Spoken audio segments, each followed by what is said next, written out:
अस्सलाम वालेकुम viewers, welcome to grooming tricks. I hope your all well. Viewers, आज का हमारा टॉपिक है बैंक कार्ड्स। यानी आज हम लोग डिस्कस करने वाले हैं एटीएम कार्ड, डेबिट कार्ड और क्रेडिट कार्ड का डिफरेंस, कि ये तीनों किस तरह से इस्तेमाल होते हैं और इनमें बेसिक डिफरेंस क्या है। तो सबसे पहले हम स्टार्ट करते हैं एटीएम कार्ड से। ATM card is use to withdraw money from the bank account through ATM machine. ATM card जो है ये आपके बैंक अकाउंट से लिंक्ड होता है। आपके बैंक के बैलेंस को ऑपरेट करने के लिए ये कार्ड आप यूज़ करते हैं। यानी जब आपने मनी विड्रॉ करवानी होती है, आप अपना एटीएम कार्ड एटीएम मशीन में इंसर्ट करते हैं, अमाउंट लिखते हैं वहाँ पे एटीएम मशीन में, और फिर आप अपने बैंक अकाउंट में से वो अमाउंट विड्रॉ कर सकते हैं। एटीएम कार्ड सिर्फ आपके बैंक के बैलेंस को ऑपरेट करने के लिए ही यूज़ किया जा सकता है। ये कभी भी ऑनलाइन शॉपिंग में यूज़ नहीं होता, सिर्फ आपके बैंक के बैलेंस को ऑपरेट करेगा। सेकंड है जी डेबिट कार्ड। डेबिट कार्ड में देखें, operate the balance of bank account. ये भी आपके बैंक अकाउंट के बैलेंस को ऑपरेट करता है, यानी आपके बैंक अकाउंट से लिंक्ड होता है। It is use for online shopping. ATM card जो है वो ऑनलाइन शॉपिंग में यूज़ नहीं होता, लेकिन डेबिट कार्ड जो है ऑनलाइन शॉपिंग में यूज़ हो जाता है। आपने प्ले स्टोर पर देखा होगा, कुछ ऐप्स ऐसी होती हैं, कुछ गेम्स ऐसी होती हैं जिनको आपको परचेज़ करना पड़ता है। तो जब आप उसको परचेज़ करते हैं तो वहाँ पर आपको ऑप्शन दिया जाता है कि आप अपने डेबिट कार्ड का नंबर लगाएं और फिर आप इस ऐप को या इस गेम को परचेज़ कर सकते हैं। थर्ड है जी known as plastic money. Debit card जो है इसको प्लास्टिक मनी भी बोला जाता है, क्योंकि ये मनी आपके हाथ में आने वाली तो नहीं है, आपके बैंक अकाउंट से सीधा किसी और के बैंक अकाउंट में जा रही है। तो बैंक में जो चीज़ होती है, बैंक अकाउंट में जो मनी होती है, उसको वैसे प्लास्टिक मनी बोला जाता है। तो डेबिट कार्ड की मनी को भी प्लास्टिक मनी बोलते हैं। थर्ड है क्रेडिट कार्ड। आप समझे कि आपके क्रेडिट कार्ड का आपके बैंक अकाउंट से कोई लिंक नहीं है।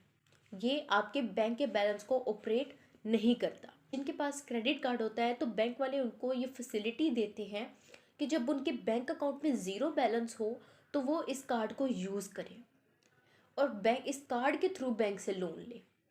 अब देखें, इसके कार्ड के नेम के अंदर ही वर्ड क्रेडिट आ रहा है। Credit means loan. तो जब बैंक अकाउंट में ज़ीरो बैलेंस होता है तो इस कार्ड को यूज़ करके ऑनलाइन शॉपिंग की जा सकती है, लेकिन लिमिटेड अमाउंट में। बैंक ने इस कार्ड के ऊपर लिमिट सेट की होती है कि आप सिर्फ इतनी अमाउंट तक ही शॉपिंग कर सकते हैं, इस कार्ड के थ्रू इतना इसको यूटिलाइज कर सकते हैं। मनी की लिमिट के साथ ही बैंक ने टाइम की लिमिट भी इसके ऊपर दी होती है कि आपको इतने टाइम पीरियड के बाद जो मनी आपने इस कार्ड के थ्रू यूटिलाइज की है वो आपको बैंक को रिटर्न करनी होगी। फॉर एग्जाम्पल, आपके पास जो क्रेडिट कार्ड है, आपने उससे 50,000 रुपीज़ की शॉपिंग की, तो बैंक ने आपको टाइम की लिमिट दी थी कि आपने 2 वीक्स या फिर 2 मंथ्स के बाद हमें ये मनी वापस करनी है, ये लोन आपने हमें वापस करना है। अब वो टाइम आ जाता है तो आपके पास पैसे नहीं हो पाते। बैंक आपको क्या करेगा, ग्रेस डेज देगा, जो कि 3 होते हैं।